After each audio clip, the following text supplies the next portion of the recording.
Fresh out of the ground, precious stones of all colors by the dozens. 40% of the Earth's sapphires are said to come from this deposit in southern Madagascar, discovered 20 years ago. We came across the big deposit, and everyone started to come from all over the country to dig and try to find sapphires. 40,000 people work in these mines today, and the Malagasy state turns a blind eye to work conditions. It's a deposit that holds a considerable treasure, but one which the country has a hard time taking full advantage of. JOSSELIN MAKA was a peasant who abandoned his fields 3 years ago to come dig. Hi, how are you? I'm okay. The mine's still productive? Yes, it continues to. With his colleagues, MAKA started on this hole just 5 days ago. It is already 6 meters deep. Slowly, slowly. Each descent is a dangerous endeavor. Once at the bottom, several tunnels shoot off in different directions, so narrow you have to crawl to move there. I'm going there. My friend's in this other tunnel, just over that way.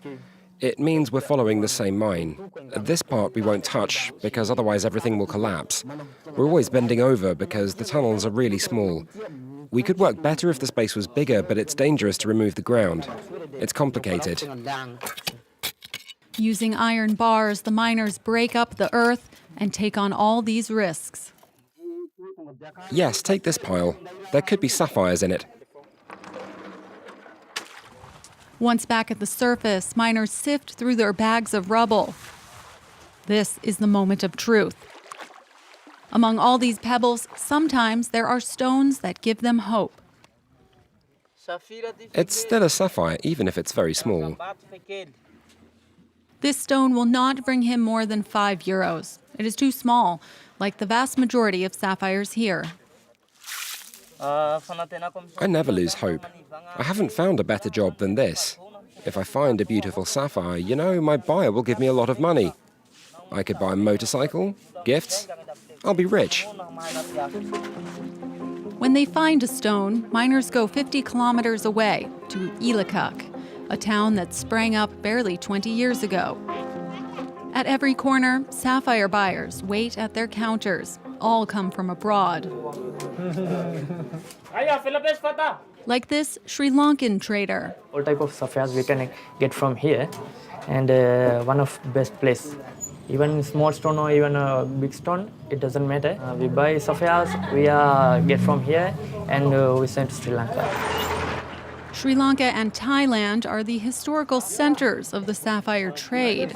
There, once carved, the stones will see their value multiplied by 10, while the Malagasy miners get only the price of the rough stone.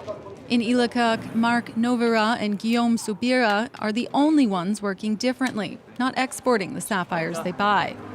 These Swiss and French traders have been living in the city for about 20 years. It's not too flat. We can cut a small round of 4 millimeters. It's a pretty stone, so I'll buy it. He seeks only the purest stones. Okay, €50. What, you don't like money? To carve them in Ilekak. We buy raw at the source, carve and turn them into jewelry on the spot. And there is a profit with each of those stages. The goal is to keep all the added value in Madagascar, and for that he's trained 2 carvers, whom he's been working with for 5 years. They are very proud to have mastered this job.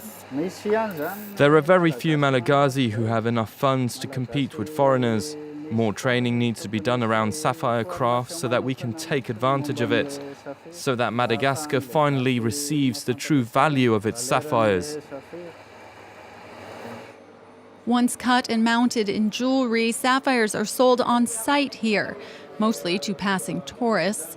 In Ilekak, this shop is an exception, one of the only ones to allow Madagascar to enjoy a little more of its treasure.